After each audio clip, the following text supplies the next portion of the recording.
Well, last time in January was my first time at the Slam, and I was picked first. So thanks again for giving me such a spot of honor again tonight.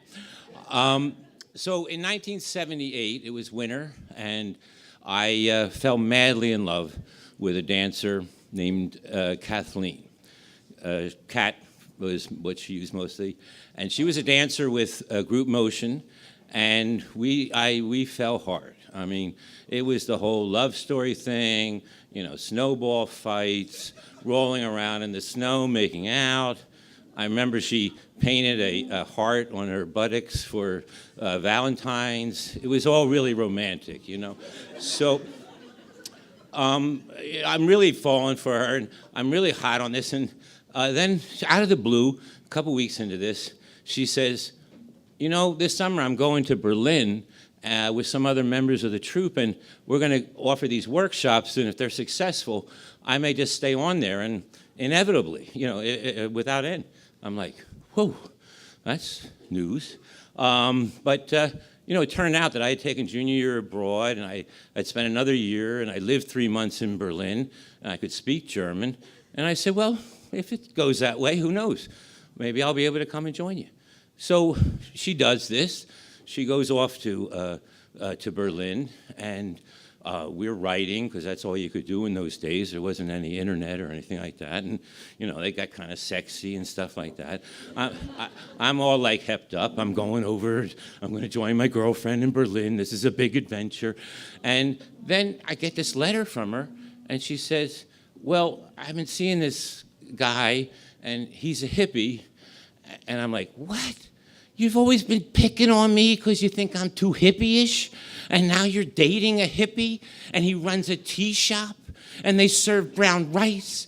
And I'm like, what's going on? And, well, wait a minute. You know, I didn't expect her to be celibate for the months we were apart. I mean, this was the 70s, you know. But, I mean, why is she telling me about this guy? I mean, you know, why am I supposed to, like, be prepared to sit at home while you go out and sip tea and eat brown rice with chopsticks? I mean, like, why are you telling me about him? And I say, you know, should I not come? And she said, no. She writes back, and no, please come.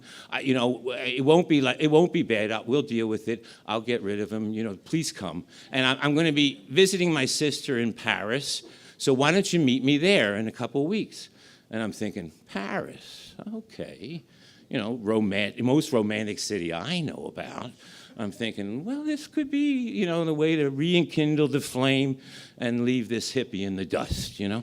So I meet her in Paris, and it's a little awkward at first, but, you know, we're getting on pretty good, and we're walking across the plaza in front of Notre Dame, and I see these guys playing soccer over in the corner, and I get this idea, and I go, oh, let's go down to the banks of the Seine, and we'll make out, and then when the tourist boats come, they show this spotlight on you, and it'll, you know, just like in the movie Charade. I don't know if you've seen that movie, but it's Cary Grant and Audrey Hepburn, and it was a great movie. And this thing that stuck with me since puberty was that the boats went along and shone their lights on these couples making out along the left bank of the Seine. And I'm like, we got to do this. And she's like, I don't know, you know, like, and she was not really into it. And I said, come on, I've been dreaming about this all my life, and I flew over the ocean to be with you. You got to do this for me. Okay, so she agrees reluctantly. We make our way down to the bank, and, you know, I see a tourist boat coming, and I'm thinking, this is it, okay. And they're getting closer. I say, okay, Jack, Kat, here we go. All right, let's do it now. And then, all of a sudden, I'm feeling these drops, which turn into a more steady stream of warm liquid, and it's falling down on both of us. And we realize that the soccer players are taking a leak off the top of the hill, or the cliff. And so as the spotlight hits us, they don't see a couple making out. What they see is,